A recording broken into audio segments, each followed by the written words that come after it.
শুভ সকাল বন্ধুরা, welcome back to my channel Bulti lifestyle. কেমন আছো তোমরা সবাই? আশা করি সবাই খুব ভালো আছো, আর আমি তো একদম বিন্দাস আছি। তো সকাল সকাল আজকে দেখো খাচ্ছি চা, অনেক দিন পর। কারণ কালকে মিষ্টির জলটা ভেজাতে ভুলে গেছি, যার জন্য আমাকে চা খেতে হচ্ছে। আর চা তো আমি খুব একটা খাই না, আর আমার চা করার দেখে সবাই বললো যে খাবো।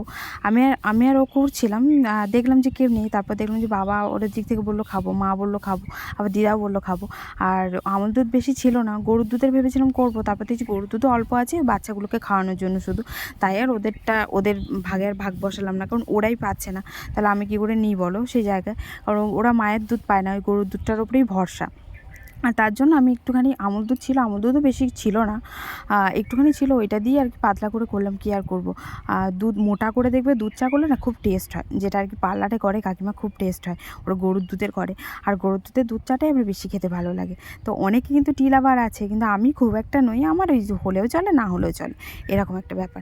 আর চা খেতে খেতে দুজনে একটুখানি গল্প সল্প করে নিলাম, কারণ এরপর দুজনেই বিজি হয়ে যাবো। ও করবে রং, আর আমি করব হচ্ছে কাজ বাজ, বাড়ির বিছানা ফিছানা তুলবো।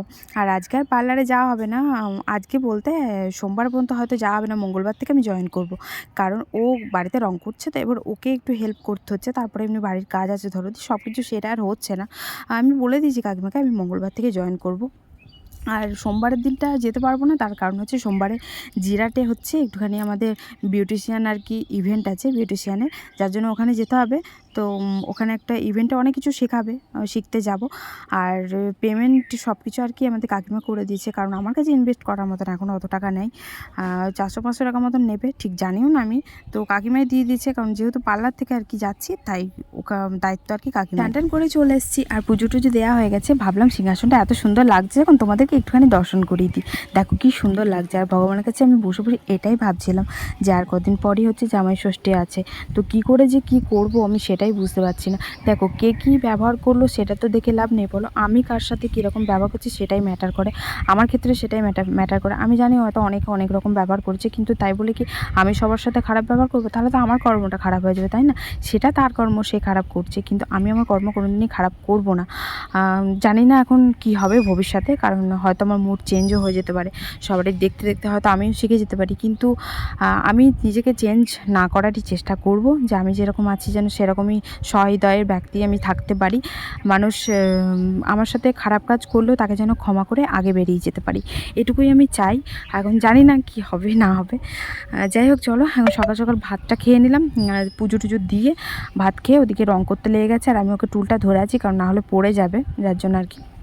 আর আজকে চপ এনেছিল, চপ দিয়ে পান্তা ভাত খেলাম। তো সেদিনকে তো খাচ্ছিলাম, দেখলে তো বৃষ্টি হচ্ছিলো, যার জন্য আর কি খেতে খুব একটা মানে সেরকম আর তৃপ্তি করে হয়নি খাওয়া। বৃষ্টি হলে পান্তা ভাত ভালো লাগে না দেখবে। আর আজকে গরম ছিল, মেঘ ছিল কিন্তু গরম ছিল খুব, তাই ভালোই লাগলো। আর এদিকে দুধ দোয়াতে এসেছিলো, তো ওদিকে দুধটা নিয়ে আমি চলে এলাম এদিকে খাওয়াতে ওদেরকে। তো ওই যে বললাম, এরা তো মায়ের দুধ একদমই পায় না, এই দুধটার উপরেই ভরসা। আর কীভাবে খাচ্ছিলো দেখেছো, একজনকে খাওয়ালে ওরা সবাই এরকম গায়ের উপর উঠে পড়ে। আর এই দেখো রং মিস্ত্রি আমাদের রং করছে। তো কী বলতো, ছোটো থেকেই না প্রচুর কষ্ট করেছি জানো তো, মানে এখন মনে হয় যে আর কতদিন কষ্ট করব। কারণ আমি যখন ছোটো ছিলাম না, তখন আমার ছোটোবেলাটা আমার খুব একটা আমাদের বাড়িতে, নিজেদের বাড়িতে কাটেনি, মানে আমার ঠাম্মার বাড়িতে। ওখানে ঠাম্মা খুব জ্বালাতো মাকে, যার জন্য আর কি চলে এসেছিলো মা এ বাড়িতে, মামার বাড়িতে। তো মামার বাড়িতে এসেও কিন্তু আমার ভালো দিন যায়নি, কারণ মামার বাড়িতে এসেও আমাদের টিভি ছিল না, কিছু ছিল না, মানে আমাদের ঘরই ছিল না। একটা তালপাতার ঘর করে মামা মানে দিদা একটুখানি জায়গা দিয়েছিল, সেই জায়গাটাতে ঘর করে ছিলাম। এবার মামাদের টিভি ছিল, টিভি দেখতে যেতাম বলে না, মানে টিভিটা বন্ধ করে দিত। আবার ওই পাখার হাওয়া খেতে, মানে আমাদের তো কারেন্ট ছিল না, ওদের কারেন্ট ছিল, মামাদের অবস্থা খুব ভালো ছিল। তারপর যেতাম তো ওদের ঘরে, দিয়ে পাখাটা বন্ধ করে দিত। আবার পাখা যখন বন্ধ করতে পারতো না, তখন মেন নামিয়ে দিত। এরকমভাবে সবাই আমার সাথে এরকম অত্যাচার করেছে, শুধু আমার সাথে না, আমার মা বাবার সাথেও। তো তাই মনে মনে ভাবি যে মা বাবার ঘরটা হয়েছে, কিন্তু এখন আমার ঘরটা হলে না, আমার মানে আমি একটুখানি শান্তি পাই, এই হচ্ছে ব্যাপার। আর দেখবে মা বাবা মানে মা বাবার যা হয় না, সেই জিনিসগুলো ছেলেমেয়েরও হয়। মা বাবাও দেখো বিয়ের পর ঘর পায়নি, আমিও সেই রকমই, বিয়ের পর কিন্তু আমিও ঘর পাইনি, আমারও কিন্তু এরকম আস্তলায় ছাস্তলায় বেড়াতে হচ্ছে। এখন হয়তো মায়ের বাড়ির মাথা গোঁজার ঠাঁইটা আছে বলে তাই, আর সেটাও হয়তো সেরকম মতন নেই, কারণ তোমরা তো সবটাই জানো আর কি, নড়বড়ে ভিতের ওপরেই আর কি টিকে আছি। কারণ আমি হয়তো একটুখানি চোটপাট করলেই এখানকার মাথার ছাদটাও আমার যাবে, কিন্তু আমি চোটপাট করি না, আমি কিছু বলি না, মুখ বুজে সব কিছু সহ্য করে বলি, আরও সব কিছুই আর কি ঠিকঠাক আছে। কারণ আমি যেদিনকে কথা বলতে লাগবো, সেদিনকে হয়তো এই মাথার ছাদটাও আমার চলে যাবে, এটা আমি জানি ভালো করি। গুড ইভিনিং বন্ধুরা, শুভ সন্ধ্যা। এখন বাজে সন্ধ্যে 6:30 মতন। আর আমি রেডি হয়ে গেছি পার্লারে যাওয়ার জন্য। আর পার্লারে যাওয়ার আগে ওকে আমি বলেছি আমাকে যেন ফুচকা খাওয়াতে নিয়ে যাওয়া হয়। মানে ওই যে ফুচকা দাদাটার দোকানে আমার ফুচকা খেতে খুব ভালো লাগে। আমার শ্বশুরবাড়ি পাড়াতে ওখানে বাড়ি, তো এখন যাব আমরা ওখানেই ফুচকা খেতে। আর এই দেখো লাগ ভীষণ ভালো যে ওনাকে দেখতে পেয়ে গেছি। আর এখন ফুচকা খাবো, খেয়ে দিয়ে চলে যাব কাজে। আর ও খাবে, আমরা দুজনেই খেয়ে নেবো। তো দেখো কাজে চলে এসেছি, কাজে এসে একটু কাজবাজ সেরে তোমাদের সাথে একটু দেখা করতে বসলাম।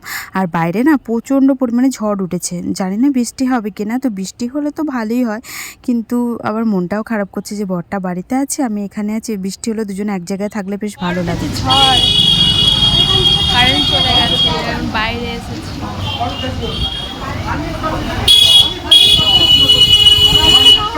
ওই তো প্রচণ্ড পরিমাণে ঝড় উঠেছিল আর সবাই বাড়ির দিকে হাঁটা দিচ্ছিল, কিন্তু আমিও ভাবলাম যে বাড়ি যাব। তারপর আমি ওকে ফোন করেছিলাম, তো তারপর কাকিমা বললো যে আমরা তো আছি সবাই, প্রবলেম হবে না, একটুখানি থাকো, তারপর না হয় কারেন্ট এলে চলে যাব, কারণ এখন তো কারেন্ট নেই। তাই আবার ওকে আমি বললাম ঠিক আছে কারেন্ট এলে না হয় চলে যাব। আর দেখো বলতে বলতে কারেন্টও চলে এসছে, একদিকে ঝেপে বৃষ্টিও চলে এসছে। আর আমার তো বৃষ্টি দেখতে খুবই ভালো লাগে। ওকে ফোন করেছি, ও কিছুক্ষণ পর আসবে, সে আমাকে নিয়ে যাবে। আর বেশিক্ষণ থাকবো না, কারণ এই বৃষ্টি হয়তো আর থামবে না, কারণ দেখতেই পাচ্ছ টিপ টিপ করে বৃষ্টি কিন্তু থামার চান্স খুব একটা থাকে না। আর ওদিকে কাকিমা চা করেছিল, তাই ডাকলো চা খাওয়ার জন্য। আর এদিকে অন্তিকার পুচুটা, মানে অন্তিকার মেয়ে হচ্ছে, চা খাওয়ার জন্য একদম লাফালাফি করছিল। কিন্তু আমি তো চা দেবো না ভাবছি, কারণ বাচ্চা মেয়ে, চা তো খেতে নেই ওকে।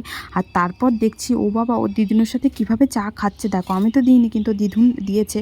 তারপর দিদুনের সাথে আরামসে চা খাচ্ছিল। আর ওদিকে চাটা খেয়ে আমি বেরিয়ে চলে এসেছিলাম বরের সাথে, ও নিতে চলে এসেছিলো। আর বাজারের মধ্যে কিছু দরকার ছিল, আর এখনও পর্যন্ত টিপটিপ করে বৃষ্টি পড়ছে, হাওয়াও দিচ্ছে খুব। তো মুদিখানার দোকানে নিলাম ওই মিষ্টি আর একটা দেশলাই নিলাম আর মোমবাতি নিলাম, কারণ যদি কারেন্ট চলে যায় বাই এনি চান্স, তাই নিয়ে রাখলাম সেফটির জন্য, কারণ ঝড় দিচ্ছিলো খুব, বলা যায় না, কারেন্ট তো যেতেই পারে। তো চলো বাড়ি চলে যাব। আর বৃষ্টির মধ্যে এরকম কিন্তু ড্রাইভ করতে দারুণ লাগে, তাই না বলো? বেশ অন্ধকার রাস্তা হবে, তারপর টিপটিপ করে বৃষ্টি পড়বে, আমার তো খুব ভালো লাগে, একটা রোমান্টিক ফিল আসে। কিন্তু প্রত্যেক মানে বৃষ্টিতে তার পাই না, ওকে যে বৃষ্টিটাতে পাই সেই বৃষ্টির চুটিয়ে এনজয় করে নিই। আর দেখো বলতে বলতে চলে এসেছিলাম বাড়ি, আর বাড়ি এসে খাওয়া দাওয়া করে নিলাম, কারণ যদি কারেন্ট চলে যায় তাহলে খেতে পারবো না অন্ধকারের মধ্যে। আর আজকে হয়েছিল পোস্ত, ডাল আর ভাত হয়েছিল। তো চলো আজকের মতো ভিডিওটা এখানেই এন্ড করছি। ভিডিওটা যদি ভালো লাগে অবশ্যই তোমরা লাইক কমেন্ট শেয়ার করতে পারো। আর চ্যানেলটা নতুন হলে প্লিজ চ্যানেলটা সাবস্ক্রাইব করে দিও। টাটা, গুড নাইট, ভালো থেকো সবাই, টাটা।